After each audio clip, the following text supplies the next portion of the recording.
Hello and welcome to News Central 24/7. I am Danish bin Abi. Today we are bringing you this exclusive interview from the frontier state of Jammu and Kashmir, where the abrogation of special status of the state has become in contention between Srinagar and New Delhi. To discuss about this grave issue, we have with us Vice President of Awami National Conference and the head of Jammu and Kashmir Civil Society Coordination Committee, Muzaffar Shah. The Kashmir Coordination Committee was set up to defend the special status of Kashmir in the Supreme Court after a PIL was filed by a lesser-known NGO in the apex court. Mr. Muzaffar, welcome and Thank you. Thanks for talking to News Thank Central. you, Danish. Let me first begin by asking you, do you think that this PIL that has been filed in the Supreme Court, which is backed by a right-wing NGO, can they abrogate it? No, it has no legal legs. These kinds of PILs have earlier also been put in the Supreme Court, and I think a number of times, both for 35A as well as 370 for abrogation of these articles. Supreme Court has all the time dismissed these petitions. In the previous times as well? Yes, it has been dismissed because they have no legal grounds and legal standing. Yes. They cannot abrogate it constitutionally. No, they cannot abrogate this constitutionally because the only power that could tinker with 35A or 370 is the Constituent Assembly of Jammu and Kashmir, which has ceased to exist from 1957.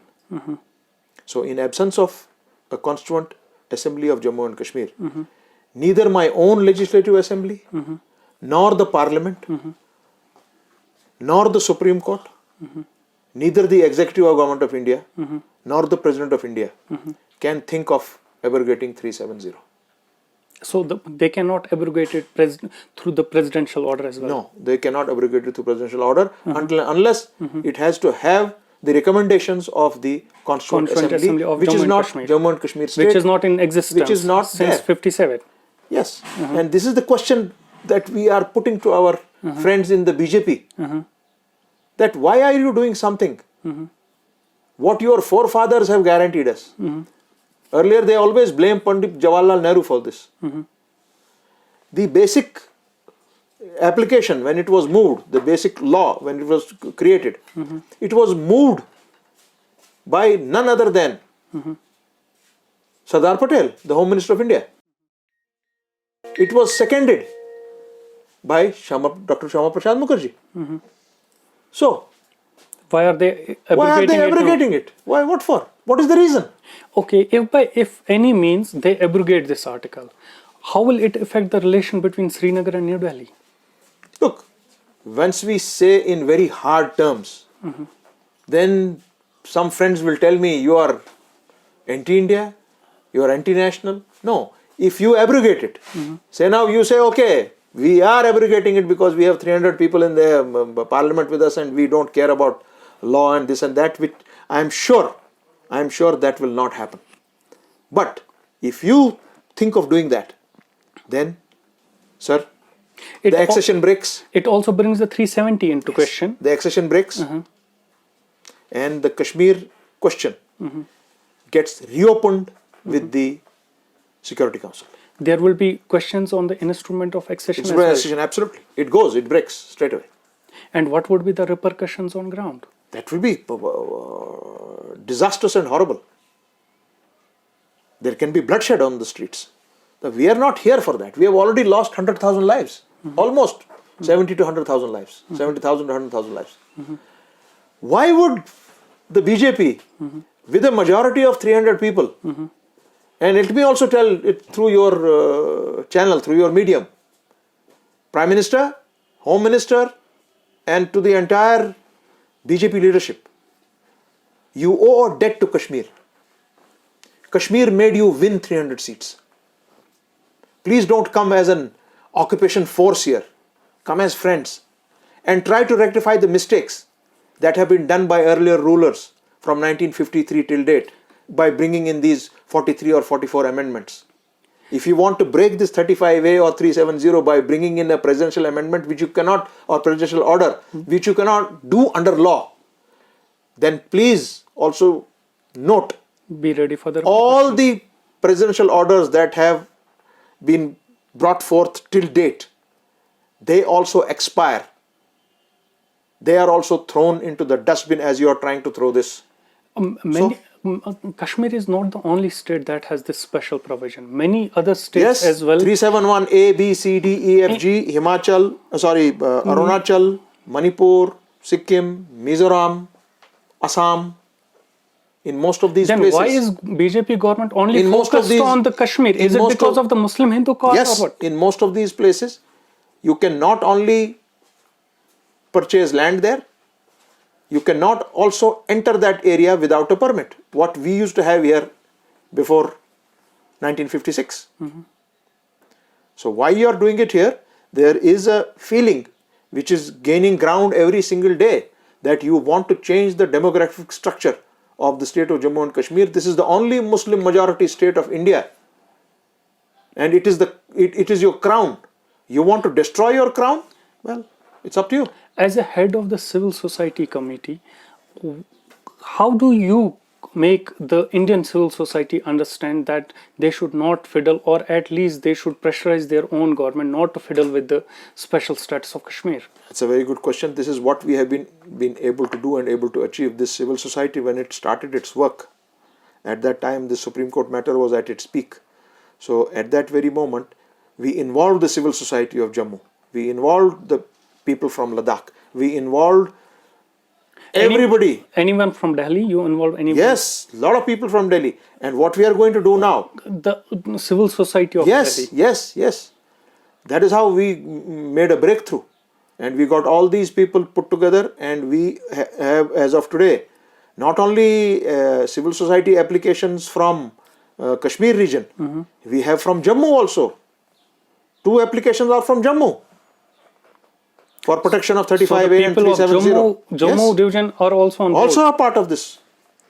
And yesterday only you must have heard and seen that a large chunk of population from Rajouri, Poonch, many areas, even our very big section of our Jammu Bar Association, numbering more than 350 advocates, they have come out in support of 35A and 370. What about the Jammu Dogras who basically have brought It is this law? basically this law to the law valley, has been brought by the Dogras. Brought by the Are they Dogras. standing up this time? and the Kashmiri Pandits. Now, The Jammu Dogras and the if Kashmiri some of them Pandits. are not Standing up this vocal because of the RSS threat there, but well, Jammu is not only the district Jammu or Udhampur or Katwa or Samba.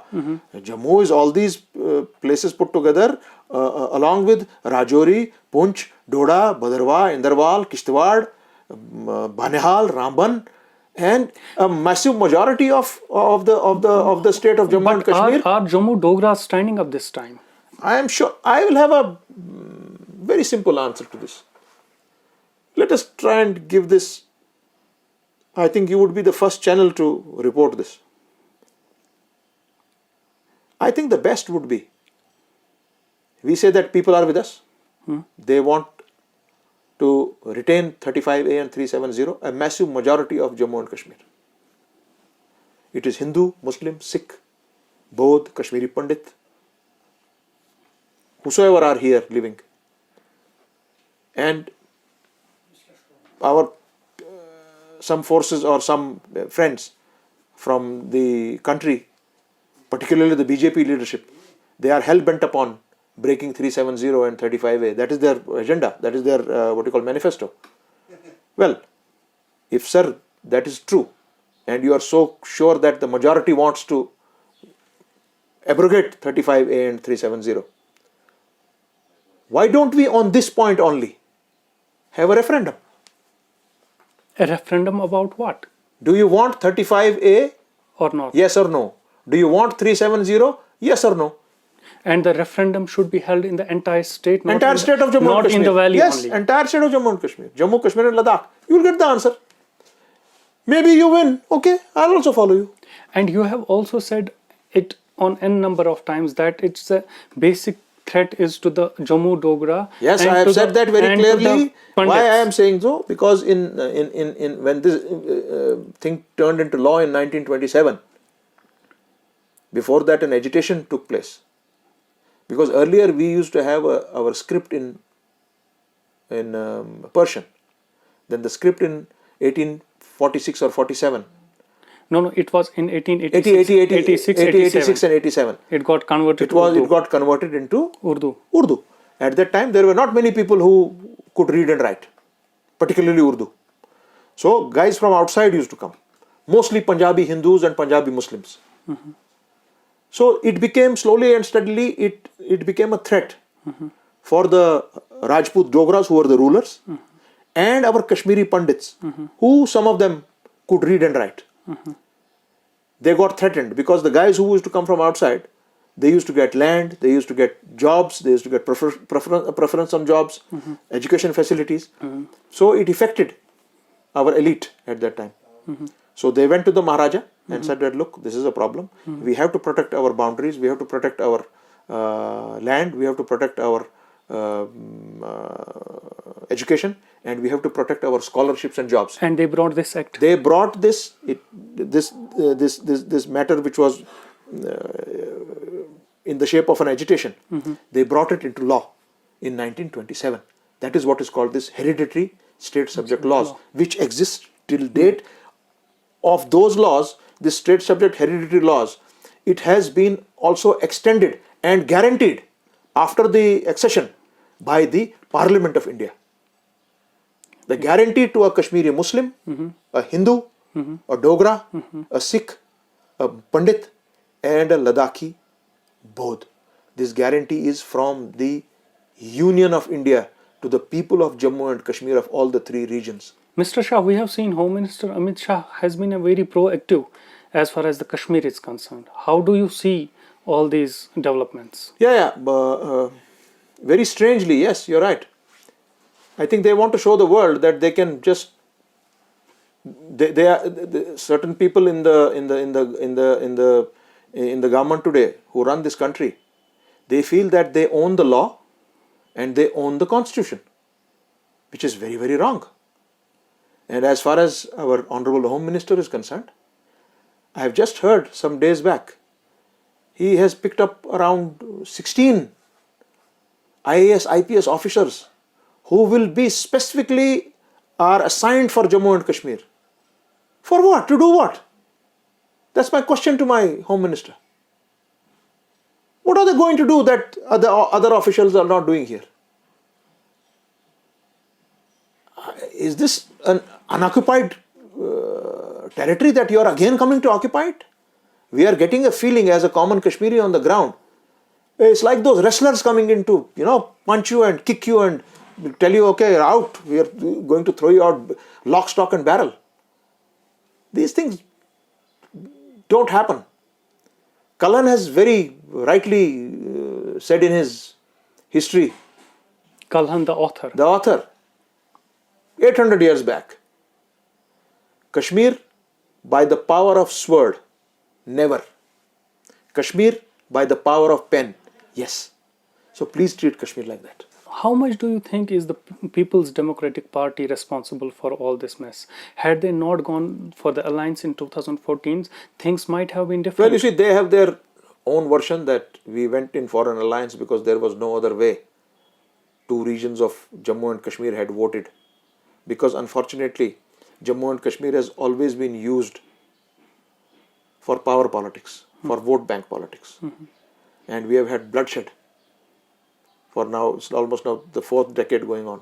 We have lost very close to 100,000 lives. So yes, you are right.